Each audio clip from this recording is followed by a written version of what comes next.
Hi everyone, welcome to another episode on Page the Diecast, the channel where I review diecast model cars.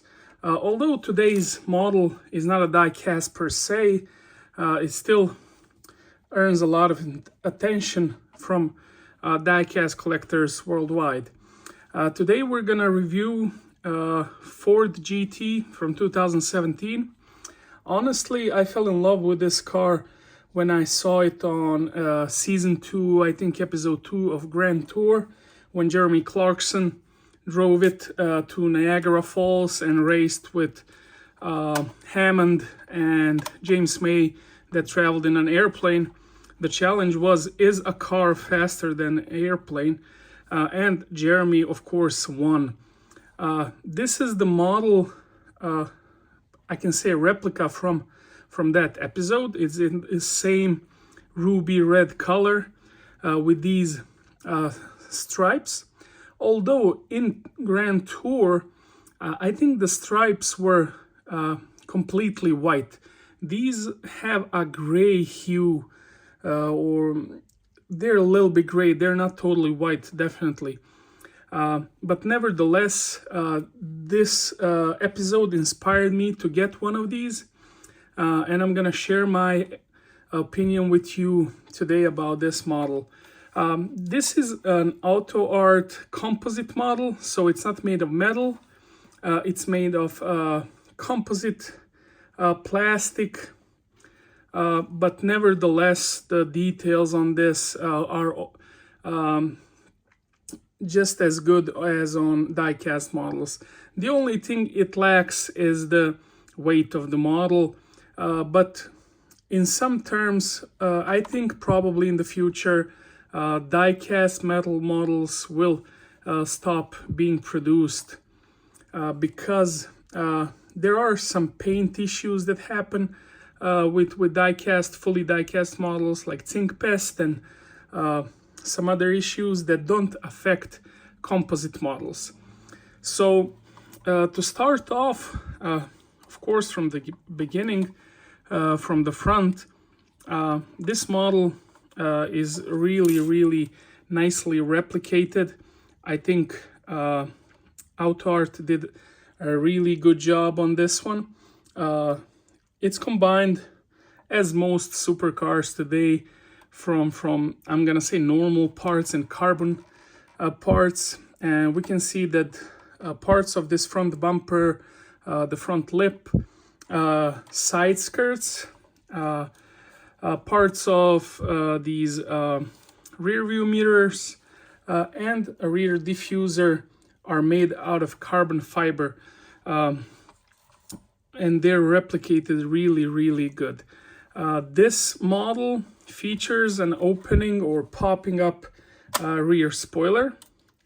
The system works pretty much same like on AUTOart's Bugatti Veyrons. It works nice. It's a sturdy mechanism. It's not gonna fall off or something like that.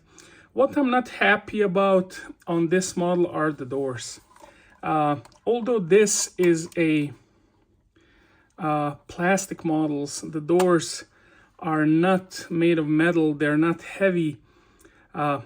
They're not positioned, I'm gonna say it like that, very well. You're gonna see when I open this door, it usually falls down a little bit, hangs like this. If you can see, there's a difference. I can try to adjust it, but in general, if I leave it open in a display case, the driver's side door are gonna go down a little bit.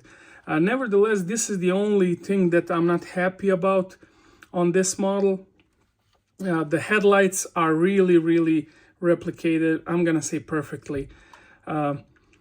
This little compartment here is where some auxiliary stuff are located in this car.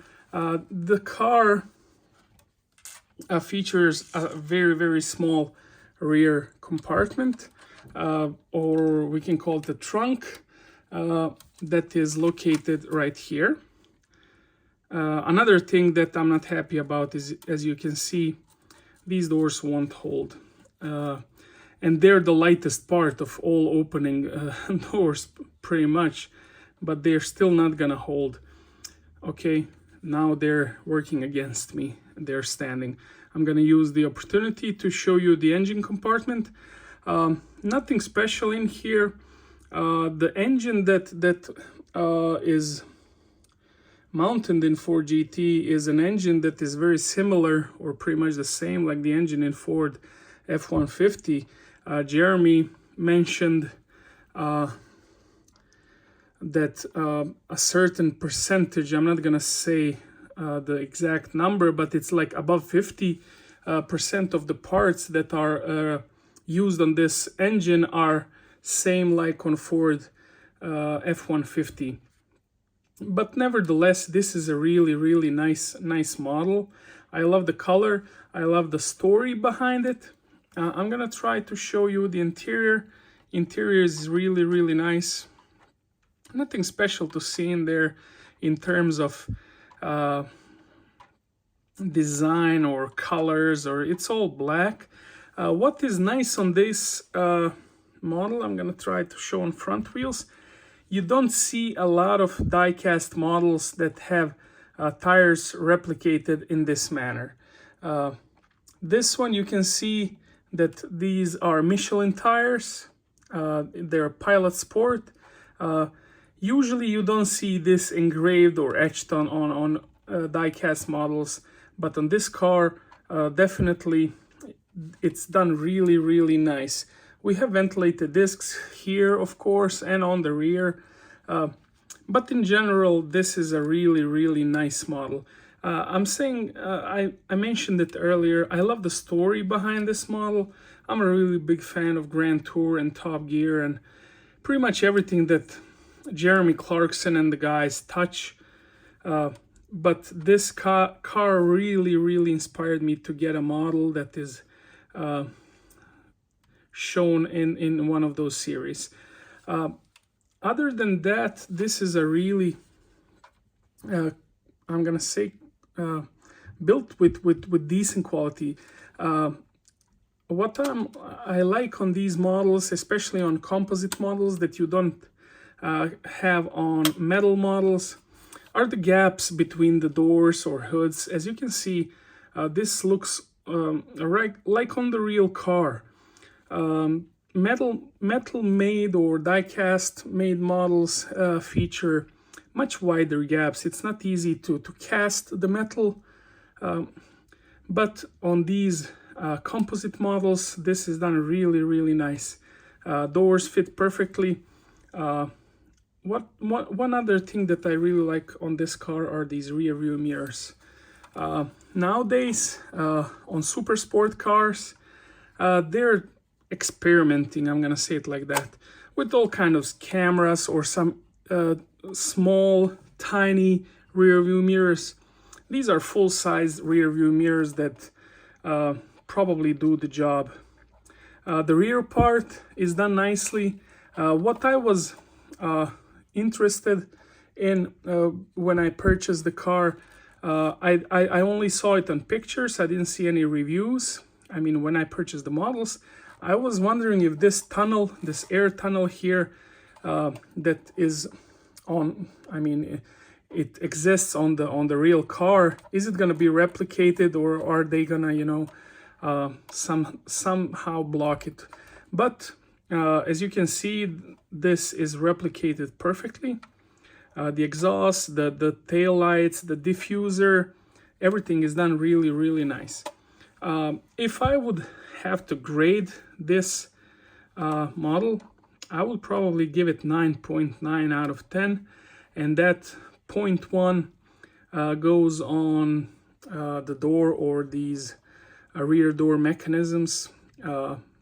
I think AUTOart could learn from, let's say, LCD models. I mentioned in one of the videos that I made on McLaren 600 LT, LCD does a perfect job on all opening mechanisms. They just work 5 years later, they work. This exact model, I'm not gonna lie to you, if I would leave these driver's side doors open in a display case. In a day or so, they would go down a little bit.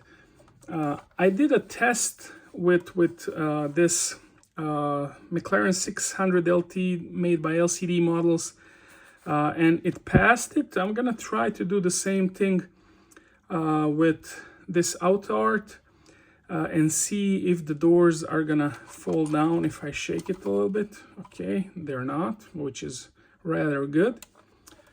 I would probably have to apologize to AUTOart because seems like their door dampers are doing the job. But if you know, it's fighting definitely. Hats down. Okay, thank you one more time for watching. This model is available on the markets worldwide, on websites. It's not that rare. You can get it in between $250 or $300 euros. Actually, I got this model as a gift. Being a collector, people are usually saying, hey, why are you wasting your money on these toys? Not often do friends and family buy me these, but a really good friend of mine, a brother, I can say, bought this one from me in United States and brought it to Bosnia. I want to say thank you. I'll use this opportunity to ask you to, click here and hit subscribe. And I hope we're gonna see us soon with another model review. Thank you.